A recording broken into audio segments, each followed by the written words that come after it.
the half-hour lesson. I did not. Alright, there we go. Yo, what's up, man? Not much. I gotta mute your stream. You don't want that echo the whole time? I'm sure that's not distracting at all. Yeah, it would be. It would be. Yeah, I was doing a lot of practice games with my old coach. He was asking if you'd be able to join in on games if it was cool with you. Yeah, I don't mind. It's really whatever you want to do. If you want me to like talk about it while you play, that's totally fine. Yeah, that's totally fine. He's Masters Zerg, and he's like, "Oh, dude, you're getting coached from Vibe." He's like, "Oh, dude." Sorry, I'm gonna slump right now. My coaching's probably terrible. No. Don't hype it up. I actually learned a lot just from that one lesson you taught Moist. Yeah, no, it's all good, man. I'll try to give you a good lesson as well. I'll invite you to party. All right.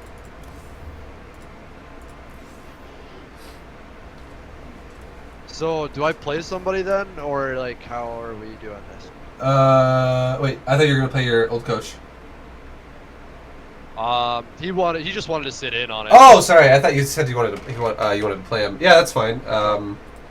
I can try and find someone around your league as well. Is there anybody in Gold League currently in my stream right now? Oh, okay. Yeah, I was just if you have anybody you'd like to get, it's totally fine. I really don't mind who you play. Okay. I know there's like a Protoss that's on, but he's like tier 3 diamond right now. I'm almost up to gold 1, tier 1 gold right now. Yeah, if you want to play him, that's fine. I wouldn't. If he's diamond and you're gold though, I wouldn't expect to beat him. Like you could totally do it, but I wouldn't expect to. This is the biggest thing I'm gonna recommend for you to work on though. Like I'll watch you play obviously, and I'll see parts of your play that I think you can improve on. But I'm probably gonna be really focusing on your mechanics and your macro, because that's like if you're gold league, that is honestly why you're gold league. That is the main reason. Okay. Yeah. My one of my clanmates said he'll play me. Yeah, that's fine. That totally works. So I'll let you set it up. I'll promote you to leader. All right. He's got. I gotta let message him. Here, I gotta actually leave the party just because I can't actually make the game like a ladder game with that many people in the party. Oh, okay. Okay, then I'll just can you actually send me a message? I don't see your name on my list anymore again. Yeah, I can do that. And then I'll just invite you, and then you can suggest everyone to the lobby that you want to watch. You can have as many people watch as you will that you want as well. I really don't mind. Okay. Yeah, I really appreciate your time. I really thought because you were messaging me this morning and stuff. It's like, oh yeah, tomorrow at 7:30. It's like, okay. So it's tomorrow, so I was like, I didn't even think about it. Yeah. No worries, dude. Fuck, I can't invite you to a game right now. I'm working on it. I didn't. I added you there, and I can re-invite you to the party, but I can't invite you to the game. I don't know why. It's like not even giving me an option. So I'm just, I guess, just rejoin the party, then you can join off of me, and then you can suggest everyone to me. Okay. I can't suggest you or go to your party. Hey, are you still in the party that Nope, I'm not actually. Okay. By myself. Here, I'll just remake the game. I don't know what's going on. Neither do I. Are you okay? It says you're in a game. So in bottom left, you should actually be in a lobby already. It'll be like in lobby or something like that, because it says you're in a game right now. Really? Yeah. That is so weird. Let me try like logging out. Okay, yeah, that works. Because I'm just sitting at my like ranked title screen right now. Okay. Yeah, I guess just relog.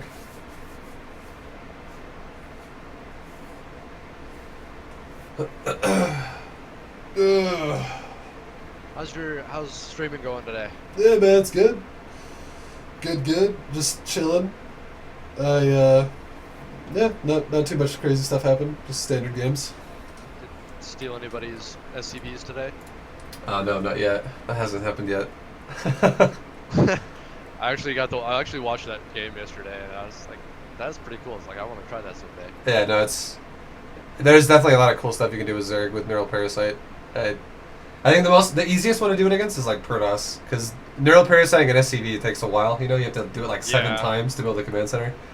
But on Protoss, you can just like auto build the Nexus, and then you can just fuck around with like disruptors or something. It's actually really fun. All right, there we go. Now I can make the game.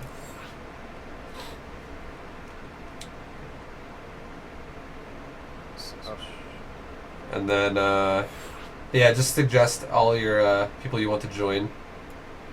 So there's the request to join the party. Actually, you know, I could even make you leader. It's totally, or it doesn't matter. It doesn't matter. Because all I'm going to be doing is just making ladder maps for you. Because it'll be things that you'll be experiencing in your day-to-day StarCraft, anyways.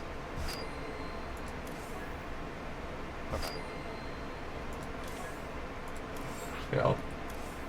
There we go.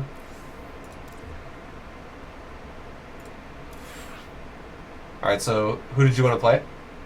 The guy's name Anthony or Empire. Yeah. Okay. ZVZ is definitely my toughest matchup. I mean, I've played a lot of ZVZs. I've currently got a good win rate against them, but it's just nothing higher up yet. Yeah. What kind of styles do you like to do when you play against Zerg? Mainly, I've been going towards like a Ling Bane Muta style ZVZ. Okay. And like all my styles have all been Ling Bane Muta into Ultras. Okay. Yeah, you can still go mutas in ZVZ.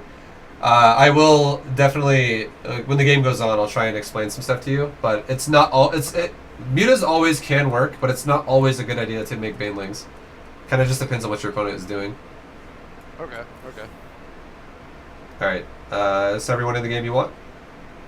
Yeah, you might want to put me in the game, or is he?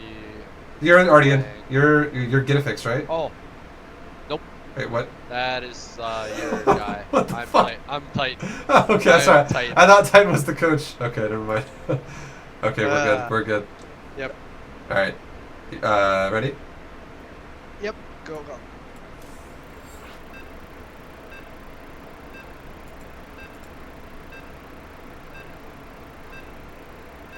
Okay, never mind. Yeah, this guy, I wasn't even paying attention to the text. He was like, hey, Vibe, can I get an invite to the VFam? I thought that was you messaging me. I was like, all right. I thought that was you the whole time. Not me. Okay. Not me. I am tight. All right, sounds good. Yeah, I know for a fact my Ling Bane micro's gonna need help. But that, you just get with experience. Yeah.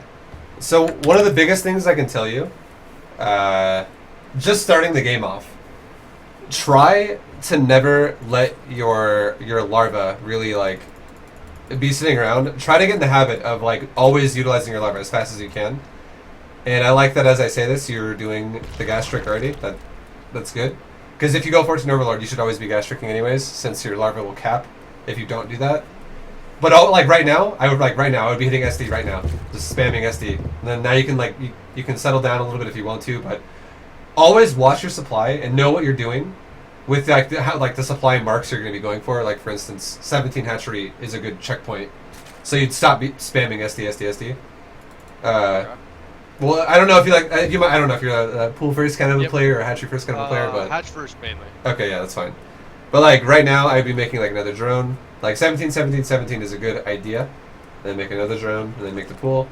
But like basically, the point is when you're in that free moment where you're not really doing anything, a lot of people tend to like in lower leagues. A lot of people tend to just like stare at their hatchery and just think about like what their build's going to become in the future. But in that idle time, when you're not doing anything, try to get in the habit of hitting like make drone. Okay. And it will help you like leaps and bounds in terms of like making your economy always more efficient and making your larva usage more efficient. Because you don't have to think about it. Just think about like you might even lose some games doing this in the future until you're used to it by over droning on accident and being like, ah shit, I made a drone when I should have made an overlord. But once Yeah. you do get used to it, it'll become so much better for you because you'll actually understand, like, larva usage. Like, it's like a technique you should be using all the time. Like, everyone should be doing this. And then, yeah. I would if you're gonna go for mutas, I would recommend always opening up with the mailing nest before. Well, okay, no, this actually depends. Are you a 2-base muta opener kind of a player, or do you like to go for that really fast third with Ling Bane and then go to mutas? I've always kind of been like I get my 2 base, but my bases have been a little late, expanding wise. So basically, I get it like layer third, and then the spire. Okay, yeah, that's fine. We'll do a 2-base muta kind of a build then, since it sounds like you're more comfortable opening up 2 bases and then taking a third. It is easier to do that anyways. I would honestly almost recommend, yeah, it'll just be better. So one big thing right now is be careful about. You might be talking, but be careful about your saturation. Try to never saturate more than 16 on a mineral line, because right now you have 3 drones and your main extra that are inefficiently mining. So Okay. Yep. yeah, this the second you what you should honestly do to make it easy for yourself is fully saturate your base mineral line wise. So go up to 16 drones and then just re-rally the drone location to your natural. So all the drones you make in the future from your main go to your natural to mine. Okay. It'll be really easy for yourself, so you don't have to always keep periodically checking back and forth to be like, do I need to transfer drones? Do I not? Do I need to? Because if you just transfer like 5 drones to your natural, but you keep the rally on your main, you could have the same problem in like 3 minutes or 2 minutes, where you once again oversaturate. So it goes for really fast layer, or Yeah, layer really fast is fine. If you're going to be defensive, this is totally fine. Now, what I would recommend, just to be on the safe side, when you're learning this build, make a spine crawler. Just make one like right now in front of your natural, and do not build all your gases until you have. Well, this game you can build them all right now because your money's kind of high, and I totally understand talking and playing is fucking hard, so I'm not going to try to beat you up too hard about that. But generally speaking, the idea you'd want to have is take 1 gas and take your layer off of 1 gas, and then as soon as you would keep making drone, and you make a spine because you're droning so hard. But as soon as you have good saturation on both your mineral lines, like 14 or more, you would take all 3 of your other gases all at once. So it like optimizes your mineral lines that way. So just keep spamming drones out right now. Like right now you have a bunch of larvae. Just keep spamming those drones and keep injecting and droning. And now saturate your gases. And then roughly around the time when you, like right now also you can build the spire. Around the time you would be building the spire, this is also around the time that you should build your 3rd base. okay. And then your gas in your main. Don't forget about your gas in the main to saturate. And then do you have like the numbers above your hatchery turned on? Some people have it turned off. Yep. Okay, that's it. It makes it easier if it's on. So just right now, your number 1 priority goal should be aiming to get both hatcheries at 16 of 16. And also, it's always a good idea as well to, with your Zerglings, just make like 2 Banelings. At least 2 Banelings. Because just in case your opponent were to like move out with a shitload of Lings, you'd have something to initially help you defend that kind of like a all-in. Okay. And then if you needed more, you could make more. So again, just go for 16 on both mineral lines, and as soon as you're at 16 on both mineral lines, start making mass Zergling. Okay. So the ideal way to do this build is to, again, like I was saying, optimally saturate as fast as you can on 2 bases, and once you've fully saturated on 2 bases, that's usually will happen if you do it like perfectly. You'll be saturating fully on 2 bases as you hit layer, like as you layer finishes. And then at that time, you would be taking a spire and a 3rd, and you'd be making mass lings. So you'd actually be able to defend your 3rd because you're making mass lings. And if your opponent's not aggressive, that would be when you could actually be aggressive on them and maybe try to deny their 3rd or see what's going on their side of the base, on their side of the map rather. All right. So since we're like floating gas, would we want to make any mutas? Yeah, definitely. Like once you're fully saturated, then on 2 bases, like you have a lot of time where you're. Again, you're going to be making lings until the spire's done. But once the spire's done, you should be then switching into making mutas. Okay. And also, if you're going to go muta, this is important too. Look at what composition your opponent's going for, and you can make a guess as well. I'll let you, or you cancel it. Okay, I'll just explain this really fast. If you think your opponent's going to go Midas, you should be getting Carapace on your Spire. But if you think your opponent is going to go for anything besides Midas, you should be getting Attack on your Spire. So right now, I would say, from your vision, you haven't really seen anything besides Zerglings, and you know that he's got gas all over the place. I would assume for you that he's going Midas, so I would get Carapace, because you haven't seen Roaches yet at all. All right. Because Carapace is actually a better upgrade in Meta versus Meta than Attack is. So be careful, you're actually got stuff over there. And yeah, just keep making Metas for now.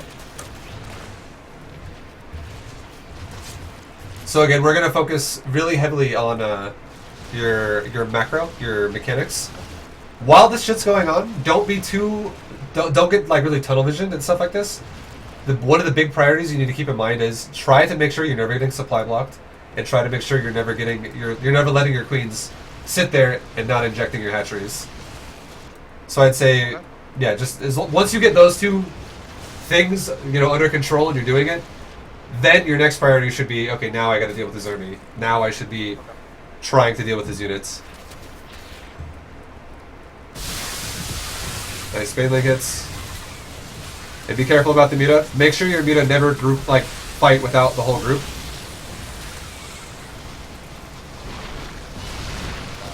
Alright. No, it's okay, it's okay. So the game's over. I'm going to explain a couple things to you before you leave. Okay. So there's a couple tricks you can do to really help you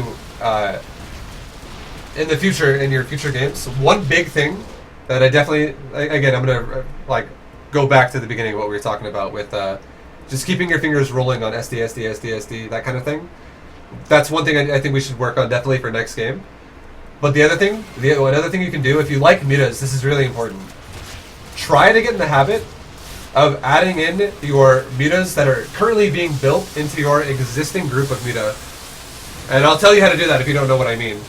Because what happened there is you actually engaged his Mitas with you had maybe 12 meters. Yeah, it was 10 or 12 meters or something like that, and you had 3 more sitting on the side that weren't doing anything. So then obviously what that means is you were making Mitas, but you're not actually adding them into your group until they're actually on the map. Okay. So hawking before they hatch. Yeah, and the way you do that, all you got to do is, if you're going to go into making Mitas, obviously you're going to be making them in rounds probably. You're going to make for instance, the Spire just finishes, and you have 1,000 gas, for instance, and you make 10 Mitas all at once. All you got to do is hold down Control and click the eggs, because you're going to have larvae mixed in with the eggs most likely. But just click the egg that you just made, which is going to be all Mitas, and then as soon as you do that, now it's going to be only selecting the eggs, and then hit Control 2 or whatever number you like that you put Mitas on. Okay. And then from that point on, every time you make Mitas, Control click the egg, and then hit Shift and then the number that you put your Mitas on. Because then now what that means is, if you do Shift, it adds whatever you're doing. It adds that into your current control group. So Control creates a control group, and Shift adds in things to a control group that it already exists. Okay. And if you do things like that, you don't have to do it with everything. Just if you like Mitas, try to do it with the Mitas though, because it's really important for your Mitas to be doing that. You'll never have the problem of never having your Mitas combined, and it's not going to be confusing trying to find them around the map whenever it's you're having to defend something or something like that. All right. All right. That Makes dude sense. wanted to join. Your friend wanted to join Discord, I think. Oh yeah, I think he was one to. What was the name? So I don't get the wrong person in here. Nick Lizer, or Stark. Is it I don't know what Stark? his Okay, name is. he's actually offline. I can't actually message him. Here, I'll just link it in Discord. You can get him a link on Skype or something. Just look at the Discord chat and you can copy paste it. Because I don't want to get it to stream because it'll become cancer. Right. I know that feeling. Yo, Stark, he's also watching the stream. Thank you for subbing, man. Thanks for the sub, by the way. I can't actually invite you to the party though. I accepted this 10 times and it's not doing anything. That's weird. Yeah, he's actually helped me out a lot. I used to play Terran, for the long time since like part of the swarm. I got up to like tier 3 platinum, and then I was just having troubles with macro SCV building. And it's Yeah. like, well, maybe Terran's not your ace. So you know, he's like, try Zerg. So I'm thinking Getafix might be the one of the guys that you were asking from stream to play me. Oh, maybe, yeah. He's gold. Here, Oh, there's- if he actually wants to play and you guys and Stark doesn't mind, I think it would probably be a better match overall for you, just to like be learning and stuff. That's totally fine. All right. I am down with that.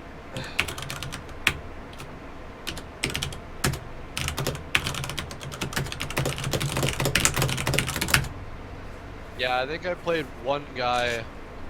He was unranked. I think it was like last year's platinum. He wasn't quite ranked yet. He ended up spine crawler rushing me, but he ended up microing his drones, so I couldn't kill the drone or the spine. So it was like, okay. And then the links came in, and that's when I died. Okay. Yeah, that makes sense. Sometimes like there's little subtle micro things you need to like figure out how to like abuse them or how to not get abused by them, all that kind of stuff. Yeah. What I was gonna say was, if you actually really like the, I'm gonna have you play this game yourself, but Okay. after this game, I think it would be a good idea if I'll play somebody in here. It could be anybody. It could be you. It could be anyone else. It doesn't matter who it is. But I want to give you like an example, like for instance, like a replay of me doing the build that I'm talking about you doing, so you have an actual visual to look at in the future. So you can be like, oh, this is like the checkpoint I should be aiming for. Like if at 3 minutes I'm not actually at this point, it means I'm behind and I got to work on that and stuff like that. All right. So yeah, I'll try and tell you again this game, and then I'll give you an example from me doing it next game. Sounds good.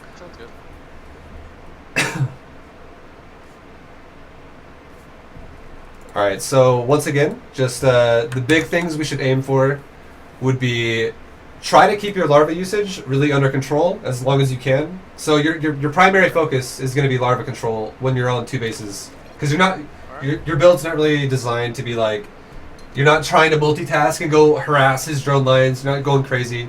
You're just focusing on larva is what you're focusing on. Okay.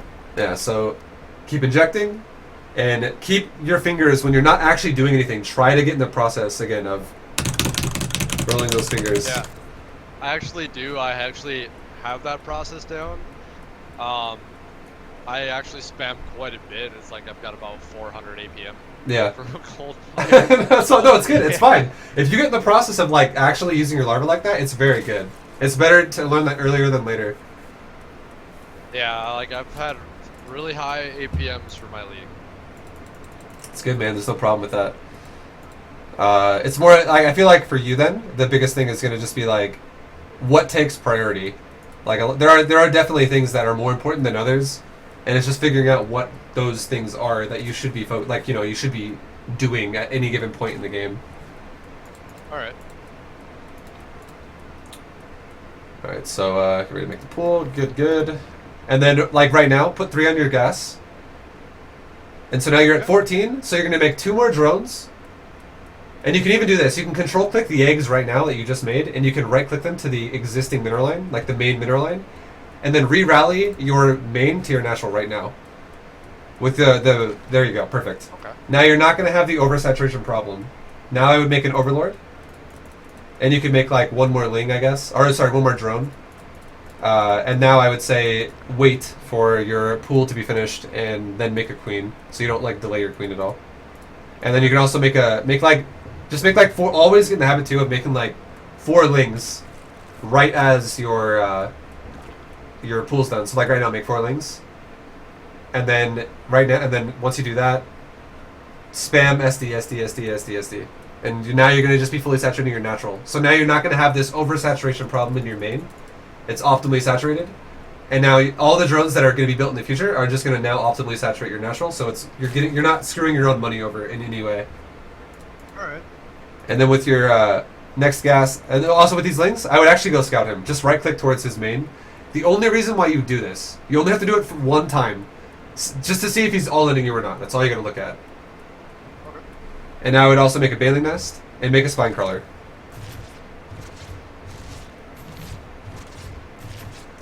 And then keep making those drones and making those overlords. So you don't have to like watch your lings right now or anything.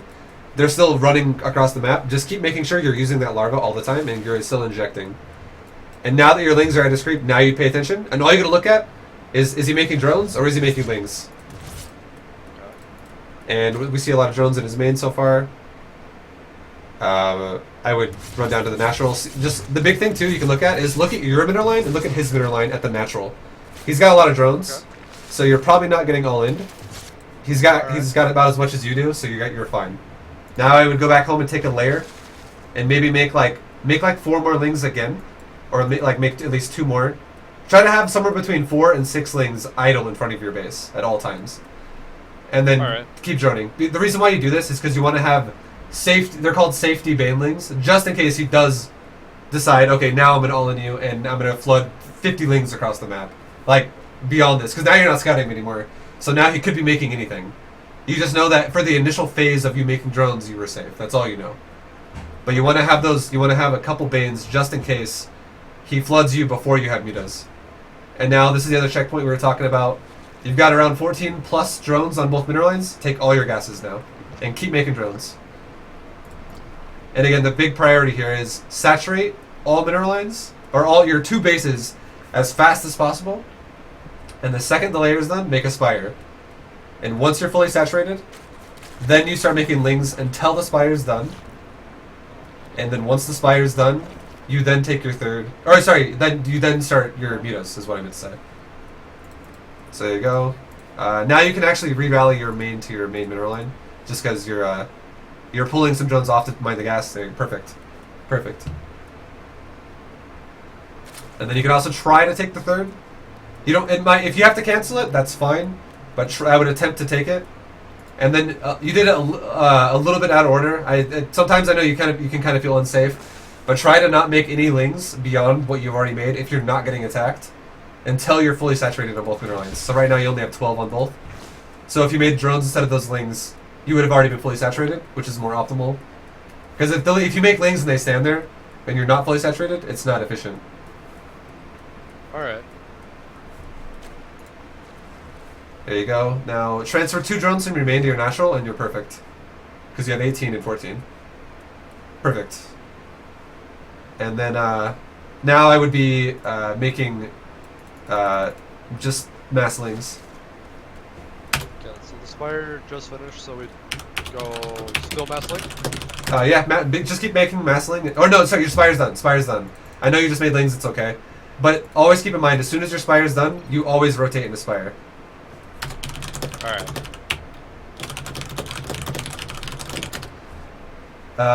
And then also, and the other thing we mentioned about as well last game, try to get a read on what your opponent's doing by, is he going roach style or is he going for like possibly muta style.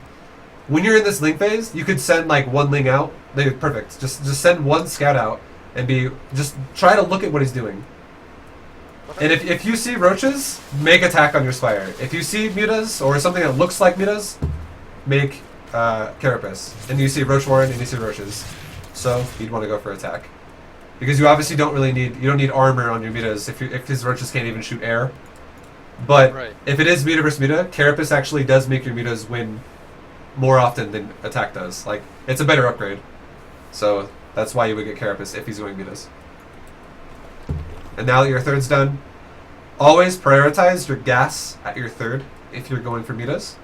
So you could like in the future when you get more comfortable with this, you could be building those gases before the hatchery's even done. So like you could be saturating those gases the second the hatchery finishes. But that'll come later, like when you get more comfortable with it. Just make sure you saturate them though now, I guess. And now this is the last thing I want you to work on. Every time you make a muta from this point on, add it into your control group of mutas. Try to get used to doing that. Okay. And then once it starts feeling comfortable, you're going to notice a big difference in how your muta control is like improving. And one more thing too, to make this game really easy for yourself, like just in general, if you ever scout somebody is going for roach style, instead of getting banelings, I would love it if you would go for lurker as like a just like it's fucking good, yeah. Yeah, they do well against armored. Yeah, they wreck ground armies insanely hard, and you'd want to make like 10, making like 10 lurker would be good. Like there you go, look at this, you're doing great. He made the mutas in time, he did roach timing, and now just prioritize like chasing him down. Don't let him get away for free. And while you're doing this, like attack, move his army, and now you can watch it and make sure it doesn't die. But in the meantime, with your APM and stuff, you could be making more muta or more zergling or something else back at home. A lot of times, just like moving towards his army is enough, especially if you know that he's going to guaranteed lose that fight the longer it lasts, and you could be microing other shit back at home, or like not microing but macroing. Sorry. But anyways, yeah, you did fine right there. Now it looks like he's going to attack you. I do like your banelings now because you don't have lurkers anytime soon, so that's totally fine. But as soon as this fight is over and you have a moment to spare, make a Hydralisk then. Good job.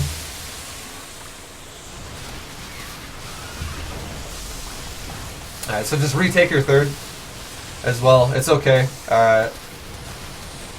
At this point in time, you should be this should be going through your mind right now. At this point in time, he did kill your third, but he lost his whole army to do it. So what does he have to defend himself? He's got probably very little to defend himself right now, so he's very vulnerable right now to a counterattack. So if you actually go out and kind of poke around his base and see what you can do, you're probably going to do a lot of damage. And while your mutas are flying across the map, prioritize your macro. Like, make a lurker den, start maybe level 2 weapons on your spire. But now that the mutas are here, now give your full attention to mutas. Don't let them die. I would be careful about engaging spores this early. Alright. He's made a lot of spores actually, so you never have to like fully take the fight. It's just more like poking him and seeing if you can like kill anything. Okay. And you're about to find something vulnerable. This is more what I was talking about. Like you can poke around, and now look, you found an exposed base. There's the damage you can get done right now. You can kill some drones. Probably won't be able to kill the hatchery, but if he doesn't have spore coverage, let's just say hypothetically, if you went to his fourth base like really early, and he only had time to get like 5 hydras, but yet he tried to defend that fourth base, you would be able to easily kill those 5 hydras with like the 18 mutas or so you had. But instead, you gave him like maybe a good 30 seconds by flying through the spore crawlers and losing a few mutas in the process. So it's just, whenever you poke around like that, never feel like you have to just fly into his main or something. Just poke around the sides, and just know that if there's anything that is open, you can harass the shit out of it. Like maybe a mineral line on the side out of spore range. You only really would ever want to engage spores if you have like 30 mutas, because then you could kind of like one-shot the spores and get rid of them fast. Alright. And now, I would say make some... Be careful now because he has map control again, but you have a lot of hydras already out. Make lurkers as fast as you can. If you get these lurkers out, this is going to be so easy for you to defend from now on.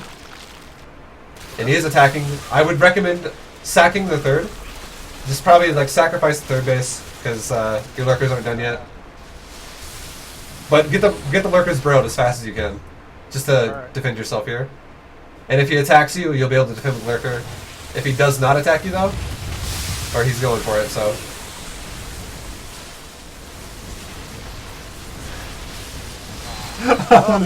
It's okay. It's okay. That overseer got me. Yeah. No worries, man. Like the reason why you lost that fight is because he had a good concave, and you had nothing supporting the lurker.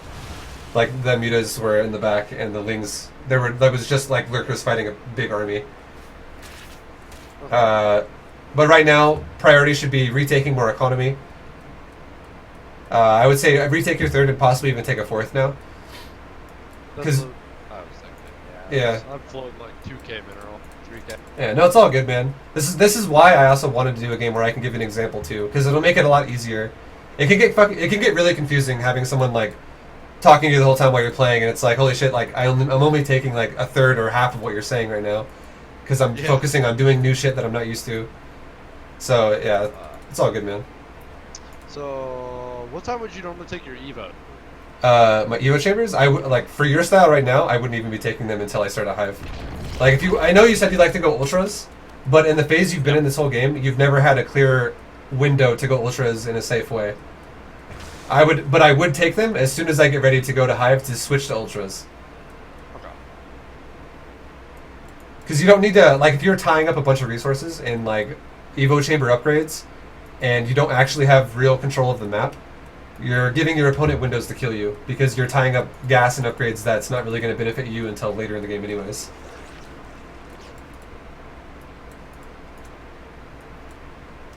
So, yeah, I like the lurker count you have once again. Now I would say go back into Muta and Ling production. Because your opponent's going for a really heavy Roach Hydra style army. So if you go Lurker, Ling, and Muta, you can totally make that work very well with, you know, your army is better than his. The only thing you would have a problem with is as soon as he would get like Vipers, that would become a problem for you at that point, and that's kind of when you would need to have something like Ultras out if you're going for this kind of a style. Okay. But again, economy is a big priority here, so this is something you should definitely be focusing on. Like your third is up, you definitely need to get that gas saturated as fast as possible. Gas is a big deal here. Your fourth's going to get killed, so that's fine. You can always take a fourth again somewhere else. I would recommend taking like the bottom middle base. And you also, right now, you see what angle he's coming from. So try to reorganize your lurker in a way that's going to optimally deal with his engagement. And like the lurkers at your third can move up to help as well. Now if he runs into this, you have a much better engagement, like looking engagement this time than you did before. I have a lot more confidence that you're going to do better this fight. And also another thing, try not to contain, like once you have the lurkers out, banelings honestly are kind of irrelevant. They're like redundant. Oh, yeah, okay. And lurkers just do the job better that banelings do as well. And then just keep macroing, keep your overlords going. Try to keep making mutas right now. Like the mutas alone should be dealing with like your third right now. From the little run by that he's doing. Alright, and just, I know like he's harassing you, it's annoying, but just keep retaking your bases. You're forced to be defensive right now, which is totally fine. But yeah, just keep retaking your bases and keep making mutas with all your gas that you currently still have. And like your mutaling, it's very mobile. You could always, like for instance, let's say when he was coming up the ramp and was going to your third, if you would have left the lurkers to defend where his army was going to push you from, the lurkers are totally fine right there. But the mutaling could have gone down and picked off his lings before your third would have died, really quickly, and then you could really quickly, because those units are really mobile, go back to the lurkers in case he's going to engage you from that point on. Alright. And while you're doing this, I would say, probably don't move out too far with the mutas, but your lings could definitely move out. Like his army, last time you saw it was on the right side of the map. You could send the lings on like the left side of the map, and who knows, maybe you'll get a good counterattack. You don't have to do this. You don't have to take this fight. If you see he's got army there, don't just throw the lings away. But if you go scout something that's really vulnerable, kill it. And I'm only telling you to do this right now because this is like idle time. This is moments of the game where like neither of you are really doing anything, and you see, okay, he is defending himself. He's got spines there. He's got lings, so he's protecting himself. But it's always good to scout and see. And now you also know he's got a hive, so now Vipers could become a thing at some point. It's not guaranteed, but he could make them. And now, since you like since you are an ultra kind of guy, yep. At this point, I would say go for a hive. And again, also, don't forget, gas is a priority. Definitely take that gas as fast as possible at every base you have. And I would again recommend taking the bottom middle base, your fourth base, because you did scout over there. He's got that base on the left side of the map, which is fine. But you gotta always be active at trying to just like expanding yourself, because if you don't, you're just gonna get contained anyways, and you're eventually gonna lose. All right. But these lurkers, you see what they're doing for you though? They're buying you a lot of time. If these lurkers were banelings instead, if he has a bigger army than you, you just lose the game. But these lurkers can be very cost efficient. Saturate your gases at your third. But yeah, the lurkers are just like really good tools to be using, just in general. They're very powerful. Okay. All right, so right now you have about 20 meters. You can kind of poke. I would like right now, for instance, you did scout. He has an expansion near your base on the left side of the map with your lings. You could poke it with your mutas, maybe see what you can do. Because last time you saw it, you only saw a couple spores, but you have enough mutas right now to kind of like, if you focus fire on the spore, you can kill it pretty fast. And you also have weapon upgrades at this point. So there you go. You killed both spores and you lost 2 muta, but now you're killing an entire mineral line. But he's taking advantage of this as well at the same time, and he's actually attacking your 4th base. So as soon as these mutas get the damage done that you want them to do, go down and kill his roaches now with your muta. And now that you have a hive, you could start an Ultralisk Cavern. Alright, probably get the mutas out now. His whole army's coming back there to defend. But you could go down and attack his roaches, because his army's not there yet. And if his army comes all the way down here while you're killing... If you go kill those roaches... Alright, never mind. He's actually... he's running away. No worries. But you did just see his armies now on the left side of the map. This is something to keep in mind, because you might need to relocate your lurkers.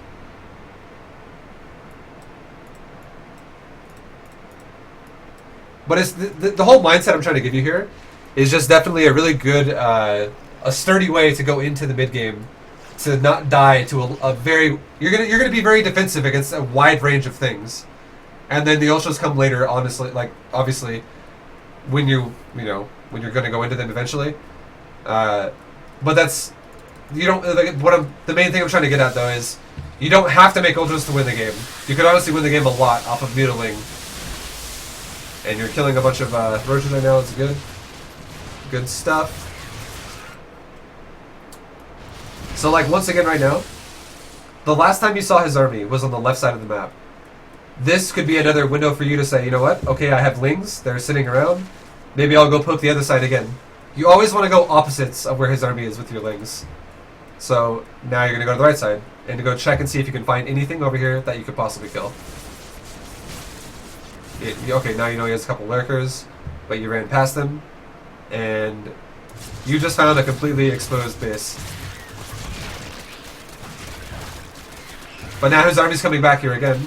So right now, I would recommend running away. And you could repeat this process again. Now you know his army just came up here to defend that base. You could do opposites again. You could even, possibly, if you really wanted to do it, you know where his army is. There you go, perfect. You're already sending... I was going to say, you could send the mutas. But now you're already doing it. So that's really good.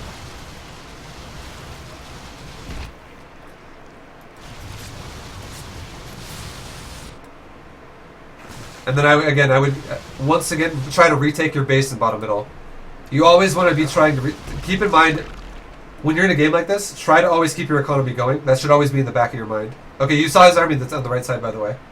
So I would, now that you know he's there, we're gonna go back to the lurker mindset of get your lurkers all together, because if they're really spread out, they're gonna die. And now you actually see broodlords. This is a result of him having just more map control than you. But now that you know he has broodlords, you definitely would want to be making something more Spire related. Like, I would not recommend going mass ultras against broodlord. I would say spend as much money in gas as you can on making like more muta, or possibly even corruptor. Probably just muta though, because he's got a lot of hydras too. And then something you could do as well while this is going on. I think you're probably dead, but just in general, something you could do while this is going on is, let's say you have a bunch of lings and now you know he's making a siege push on you like this. You could once again send like a round of lings opposite where he is, so you could send like 30 lings or 40 lings over to his natural or his main on the left side of the map, stuff like that. But yeah. You did well overall. Like, again, I know it's the first time you've got lurker and it can be very confusing. Yep. I'll definitely give you an example right now and try to give you more of like a visual to see. All right. All right, I'll play. I think I'll play the other dude, the Stark dude or Empire. Okay.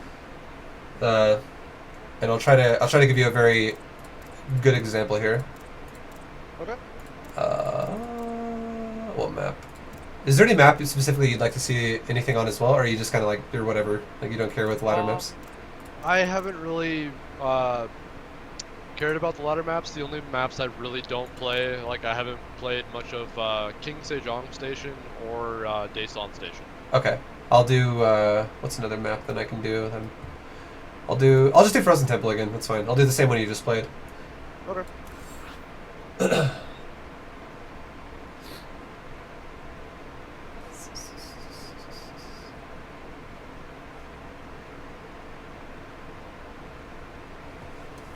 Alright, and then so yeah, there's again you can write it down too if you really want to, or I would recommend if you don't want to write anything down, just saving this VOD, like or I'm gonna save the VOD obviously, but you can always rewatch it, and just like looking at things once again in the future to like always try to like keep re-picking up ideas about what's going on. And I'll talk you through this build too, and feel free to interrupt me and ask me any questions you have at any point in time, and I'm totally willing to answer anything you want. Okay.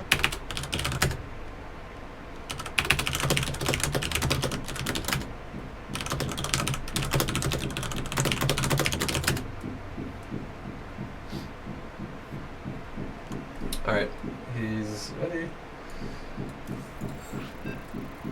Okay, so big things I'll talk you through it again like I said, and the big things I'm gonna be doing in the very beginning is definitely gonna be keeping up my macro, keeping up those like the make drone, that kind of a thing, and trying not to supply block, that kind of stuff. Okay, I do have one question. Yeah, go. What about creep spread for vision? No, do not do it. If you're going mutas, it's irrelevant, because what you do if you go muta and they go ground, you're giving them the advantage. Sure, you're getting vision out of that, but you're making it harder for your mutas to run down their units. Like if he's going like for a bunch of roaches, you're going to make it to where his roaches can actually kite your mutas with your own creep spread, because they run faster on your creep. So it's always a bad idea to spread a lot of creep if you're going to go for muta. But as soon as you get to as soon as you get to the phase where you're now going to go lurker and get ready to go to ultra later, then you can start spreading creep if you want to. That's fine. But for the early, for early to mid game when you're going mutas, do not spread creep. Only spread it between like your main and natural maybe, and that's about it. If you want to do that, so your queens can be mobily defensing be mobile to defense your bases. Oh my god, I'm saying this so off. Your queens are mobile at being defensive. There we go. Alright.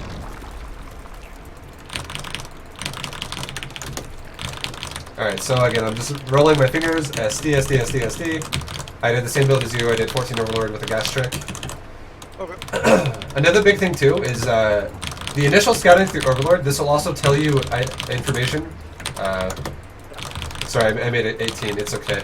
17 is the real number, but I went up to 18 because I made the mistake of hitting SD too much.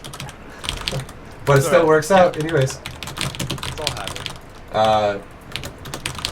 But one thing to look at too is with your Overlord going to his natural, if you don't see creep there and you don't see that he's expanded at the same time that you're expanding, you can assume you're going to get attacked. That's a big indicator that he's going to do aggression, because what that means is he did not go hatchery first. He went pool first, and you can assume he's probably going to be making lings with pool first, because there's no reason for him to go pool first and have like 25 drones on that one base. You know what I mean? Yep. So it's just that you're like deducing what he's doing then. If you see if he expands way later than you, and you went hatchery first. Yeah. Alright, so now that my mineral line is fully saturated, I've re-rallied both my hatcheries to the natural, and I'm gonna make one more drone to go up to 20 here, 20 supply, and now I'm saving larva for 4 lings, like we did the last game, and I'm making another queen, and now I'm done doing all that shit. Now I'm back to the SD phase, and you see how I have creep in front of my base? Let's look for his. You see how now my Overlord sees creep in front of his base? I don't even have to go in further, because I know he expanded. The fact that I see that creep at the same rate at which mine is going in my natural, it means I know we both expanded first. And that way you also don't overextend the overlord. Overlord, exactly, and I don't lose it. Yep, exactly. And now I'm gonna make a spine crawler and a baneling nest.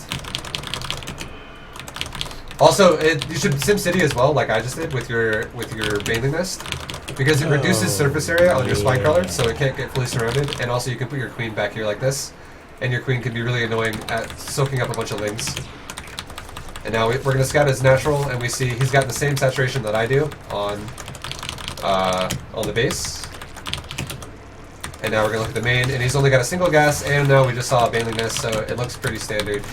Nothing crazy is going on. I basically scouted, he's doing the same exact thing as me, and I know we're not getting all in. If we were getting all in, I would recommend walling off with like Evo chambers or something like that, but since we're not getting all in, you can just keep making drones like we always were before. And now we're making a couple safety banelings like I was talking about. Just in case he now was going to decide, okay, now it's time for me to make mass Zergling at this point. And now we have 14 or more drones on both bases, so all gas.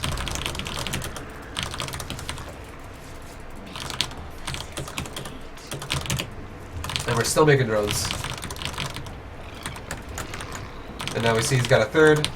That's fine. His third's kind of quick, so what that means is he's going for more economy, slower tech. I'm going for faster tech. My layer should be faster than his, and my spire should be faster than his overall, as long as I'm doing the build correctly. And now we're about to be fully saturated. We're very close. Now, as soon as I get a layer, we're going to start our spire. And now we're also going to start our third base, ourselves. And we're still droning though. We're still fully saturating our bases. So our natural has 13, our main has 14. We're almost there, and I'm not making more lings yet. So if I have to cancel the hatchery, I will, and I'll just rebuild it eventually. But now I have one more drone in production, and we're now going to be fully saturated. So now I'm going into Zergling phase, just making mass Zergling. And my spire is only like a third of the way done, so this phase of Zerglings is going to be probably 2 injects worth of Zerglings. Okay.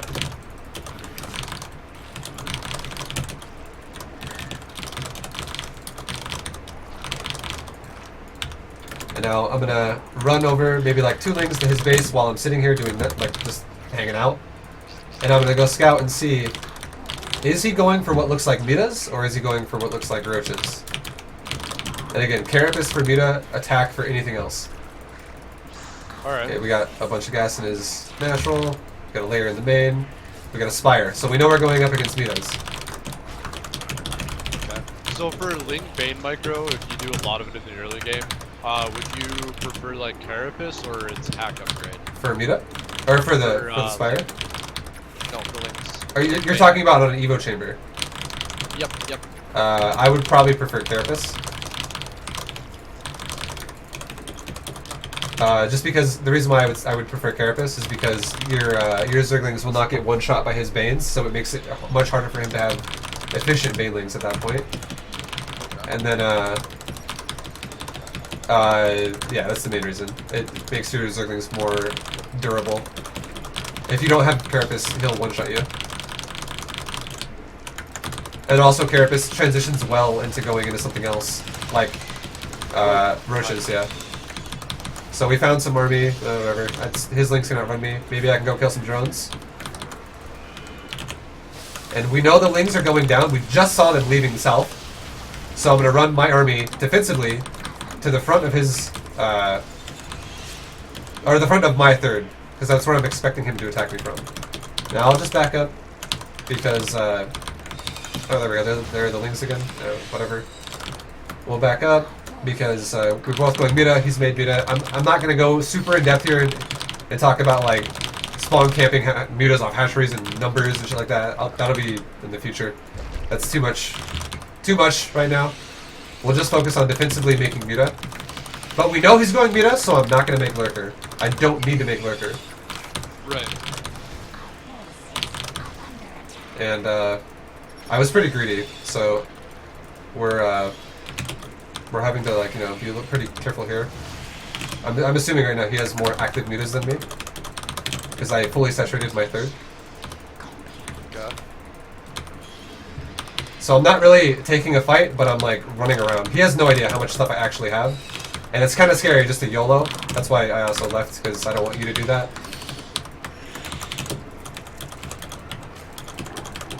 And now we're making mutas. And now we see his mutas. We'll go defend our hatchery, get him off of it. Is he actually going to go for it? If he does, we'll cancel. And now we can kill some of his mutas before he leaves. Alright, he's leaving. We'll just rebuild the hatchery. But like right now, what's up?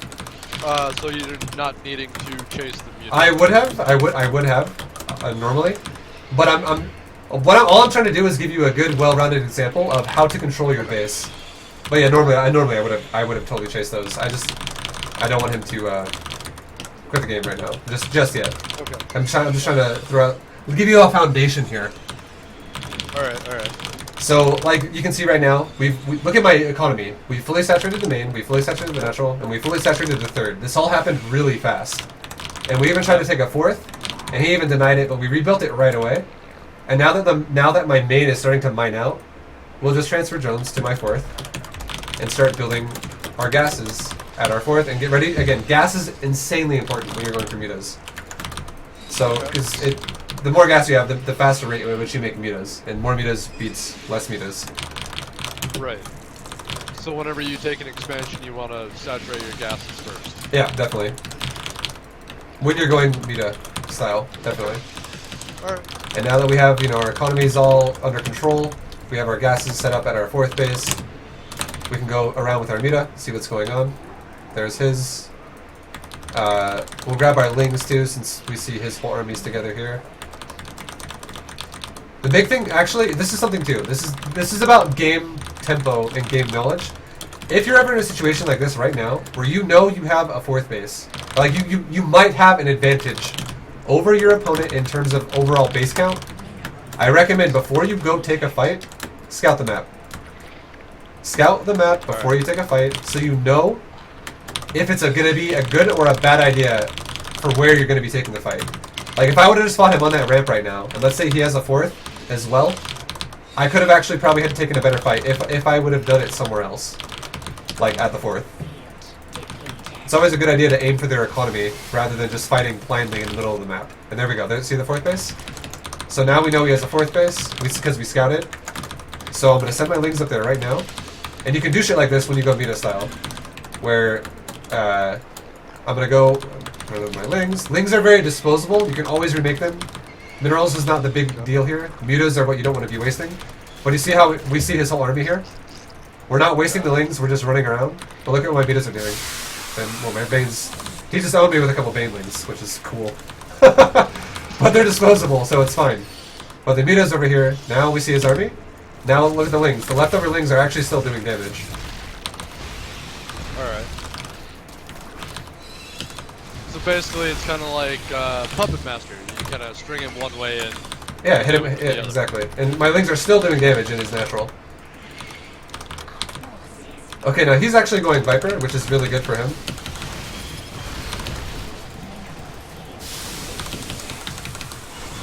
But that is also a big investment.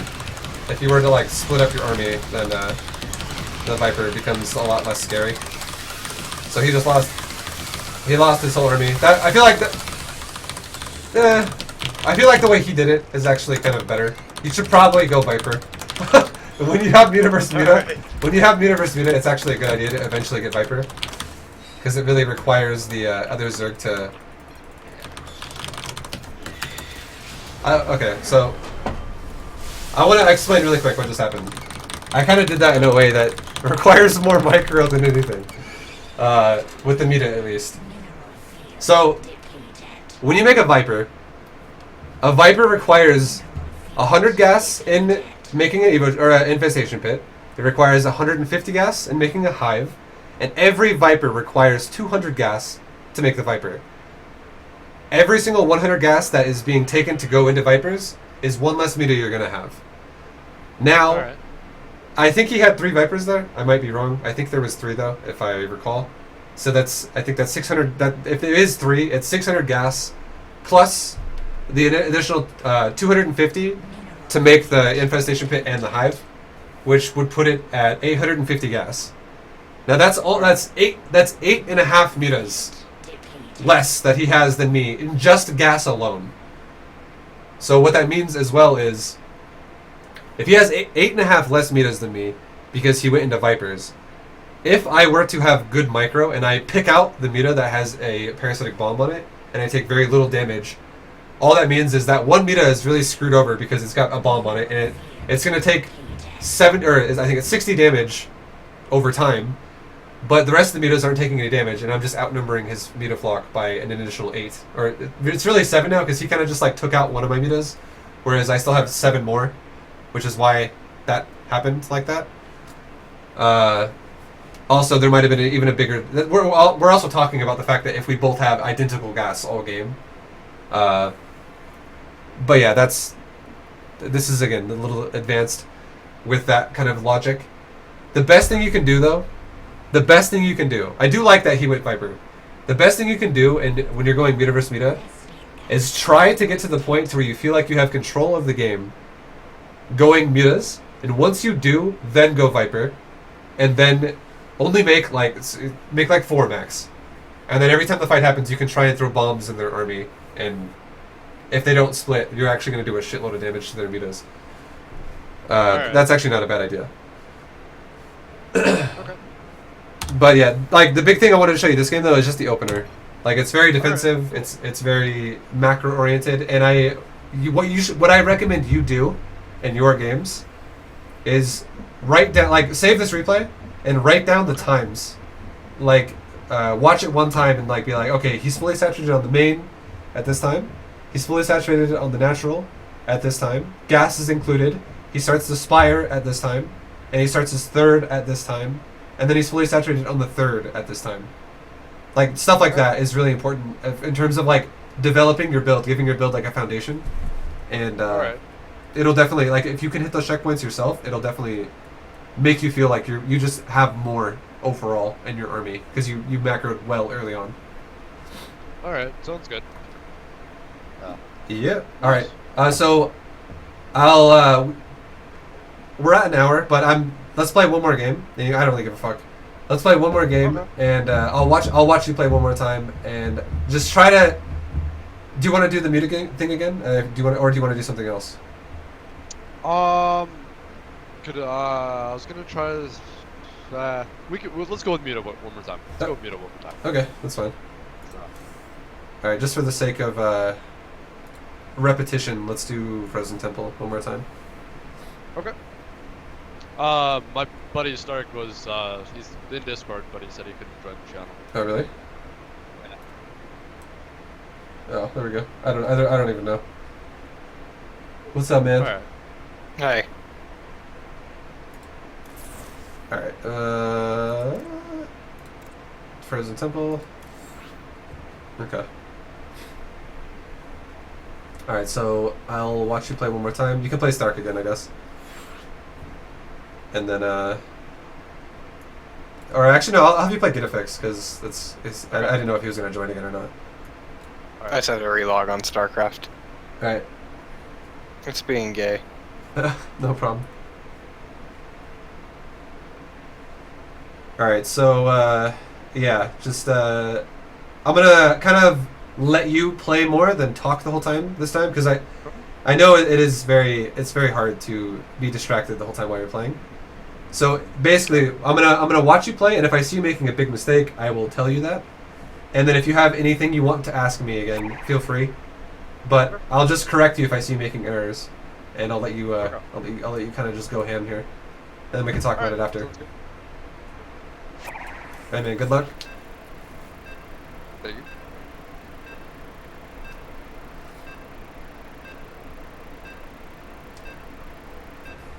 Yo, White Boy Kane, thank you for the resub, dude. I think I missed that. But thanks, buddy. I hope you're still here.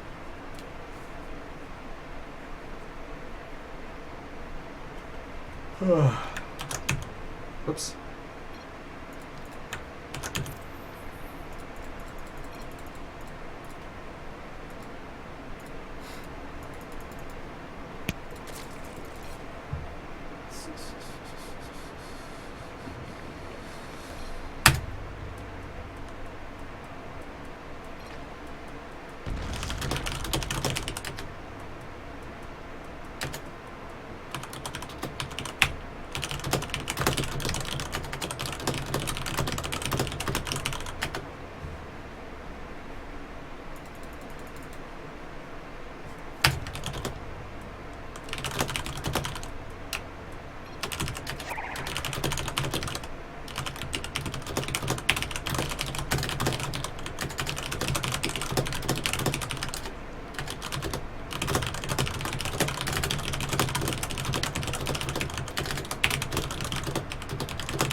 Alright, so far so good.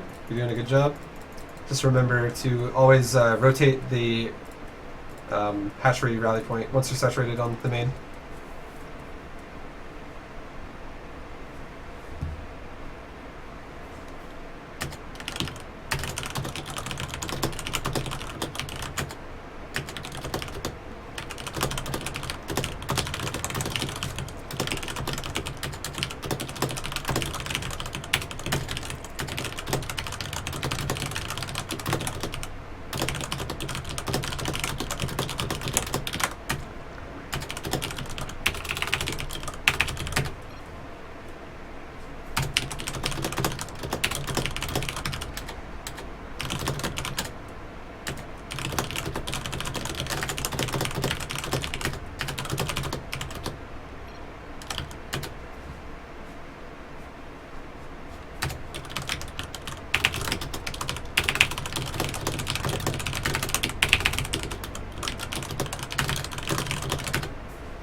And then just giving you another checkpoint. And remember, when you take the Bailey Nest, build a Spine Crawler at the same time.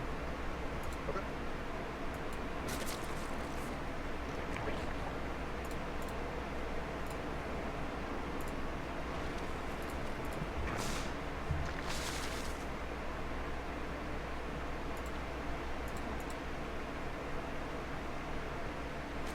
And don't forget to do layer while you're scouting. There you go.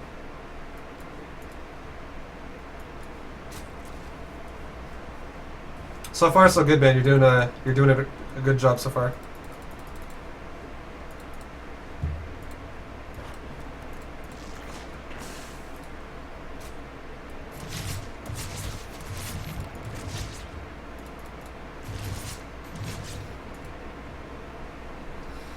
And just throwing this out there really fast, if you did scout he was all letting you one more time, you would be making Evo chambers right now, like to wall your natural off, and you would be making more Lings and Banes and stuff like that defensively to try and absorb it.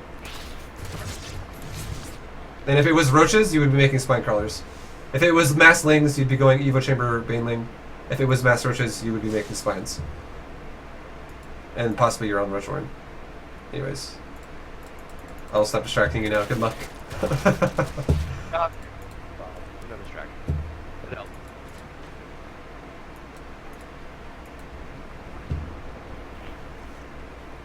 Alright, don't forget Spire.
So prioritize gases on your third, and then meet us, and you're good.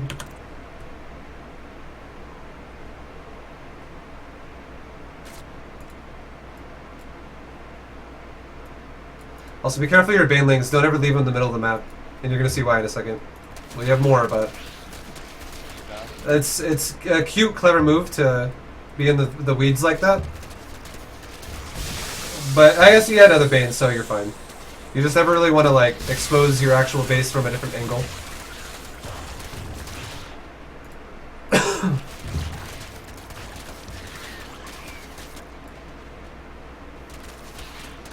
You really, yeah. I would say bring back the Banes. If this third dies, it's gonna put you behind. Oh, okay. Oh, you have Link Summon, so it should live. Just try to get it, as soon as you save it, take the gas. And, just make sure you're aware right now of things that could counterattack you again, because if the hatchery dies, it sucks for you. But you, other than that though, you're doing well, because you're 3 base, he's 2 base. So you're a base up. And it looks like he's probably going Mita, from your perspective. Because you have only seen Lings so far. And Roaches should already be on the map if he was going Roaches. And now you know for sure he's going Mita. So, Carapace, I like it.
Nice hold. I like that you didn't chase him. You're fortunate that he ran away because he did have more meter than you. But that was a good hold. Just try and get your gas under control and you can win the game right now. I know he's supply blocking you, which sucks, but be careful about finding his meter though. Right now you should be flying around spore crawlers, just never fighting him if you can help it.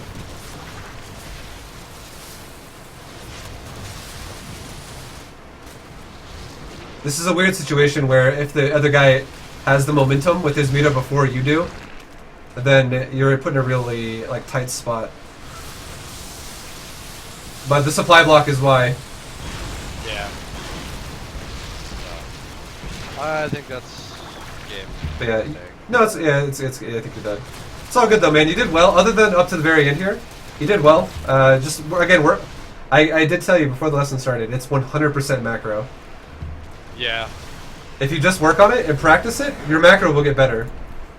Okay. And then, yeah, if you would have not supply blocked and made mutas as you could, you would have crushed his army because you did have a superior economy to him. Okay. All right, so I wanted to. Stark was also asking me about mutas, and I wanted to explain. Wait, what? You were asking, or that was you, right? Oh, Empire.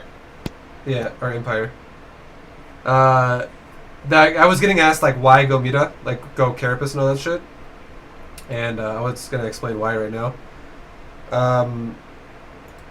I can do it. I want to give you guys a visual while I do it. I'm gonna leave the party just because I can't host this game with a party, and then just look at the stream. Will have the visual, I guess. Okay. All right. There we go. So the reason why attack is shittier than Carapace when it's Muta versus Muta is because the bounce does not get one attack upgrade per bounce, but the Carapace does reduce 1 attack damage per bounce because it reduces 1 damage off every single type of attack that's hitting you. But what happens when you upgrade a Muta's weapon? They get their initial glaive, which is 9 damage. And then their bounces it has 2 bounces, and they do reduced damage per bounce. The first bounce is, I believe I think it's 931. And then, but I can't remember if it's 931 or 941. Or maybe 942. But anyways, I can't remember the exact number of that. But I do know the upgrade is 0.7 and 0.4 per upgrade. So it takes 2 upgrades to get 1 damage out of the first bounce, and it takes 3 upgrades to get 1 damage out of the second bounce. So if you only have 1 upgrade, which is your first upgrade, You're not actually getting a bonus damage off either bounce. So it's only benefiting the primary attack. So that's why it's shittier to get attack over Carapace. And then I'll give you a visual example here of what it looks like when you have 10 meters versus 10 meters. One has attack, one has Carapace. Plus, I just found out that if you put Lings under mutas, the Lings absorb the bounce. Yeah. You can put any unit, really. Like, any unit will absorb it, like a building even. That's why it's kind of scary sometimes if you're aggressively attacking someone else's mutas in their base, and you don't have an overwhelming lead. You could lose very easily because the bounce is hitting like their hatchery or some shit, or their larva. Yeah. Right, where the fuck is upgrades? I think this might be the wrong map. Oh my god. Well, fuck. Yeah, so I can't remember the name of the other map now. I haven't done the other map in a long time. Also, another thing to think about too is for having 2 gases at one base. This is a mindset you should have as well when you're going meta versus meta. Having 2 gases at a base, you can mine 128 gas per minute. So it's a little bit over 1 meta per minute. It's basically 1.28 meters per minute. And basically the point I'm trying to make here is every time you lose a meta, when neither player has a clear advantage, you can subtract that much time off of the amount of like gas that they've been mining. So let's just say this hypothetically. Let's say your opponent takes a third before you, and they've had it for 2 minutes, a full 2 minutes before you've had yours, and they've been mining gas the entire time. But let's say in the middle of the map they're flying their metas out, and you found 2 metas that are like trying to group up with his meta flock, and you found the 2 metas that are rallied into it, but you killed them, and you didn't engage this whole army. You lost nothing, but you killed 2 metas. You could say the same thing about a spore crawler killing a meta or whatever. You can subtract right now just because you killed those 2 metas. If you both have a third, but he had it for 2 minutes longer than you, because of the fact that you killed 2 metas, which subtracts 2 minutes if you estimate, you now are tied in metas. Shit like that. You basically just assume that it's like 1 meta per minute for whatever he has. So if he has gas longer than you, but you, again, pick off metas with a spore crawler or whatever, you can subtract the amount of metas he has on his flock, and you can actually make a realistic estimation of how many metas he really has without actually having to physically count them. So, yeah, I can explain it again if you guys want me to, but that's a very in-depth way to look at meta versus meta and think about if you're going to win or not before you take the fight. The other thing that's really important is always clicking on your opponent's metas to see what upgrades they have before you take the fight as well. Like if they have more upgrades than you, you probably should avoid fighting them. I do that with just all the units. Some units it doesn't apply to as much, but mutas it definitely applies to. Like a mirror, it applies to a lot. Like Zergling would be the same exact thing. If he's got 1/1 Lings and you're 0/0, you should probably not fight that. But like, let's say he has like level 2 weapon adepts and you have 0/0 roaches, it really doesn't matter. Like you can still take that fight. Well, yeah, my main is Toss, so I'm just used to clicking on upgrades, and I got Masters with Zerg as well last season. Yeah. So that's a habit for me now. No, it's good. It's a good habit to have. Always checking your opponent's upgrades is very, very important. All right, I think I found the right map. I'm pretty sure this is the right one. All right, so I'm off though. But thank you. Yeah, no problem, man. Yeah, definitely. Good night, Bob. guys. I really appreciate your time and stuff like that, man. I'm definitely gonna stay on your stream and watch this stuff like that. Yeah. Sounds good, dude. All right, it's happening right now, dude. It's happening now. It's happening now. I'll talk to you later. Bye. All right, you too, man.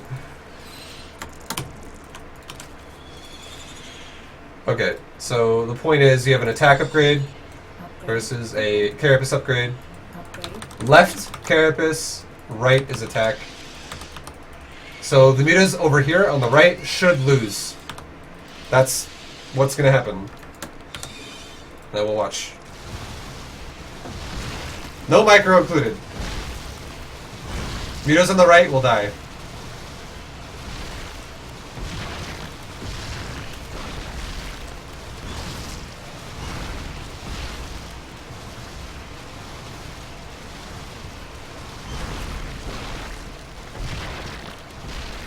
And there you go. Carapace, which is the upgrade that wins.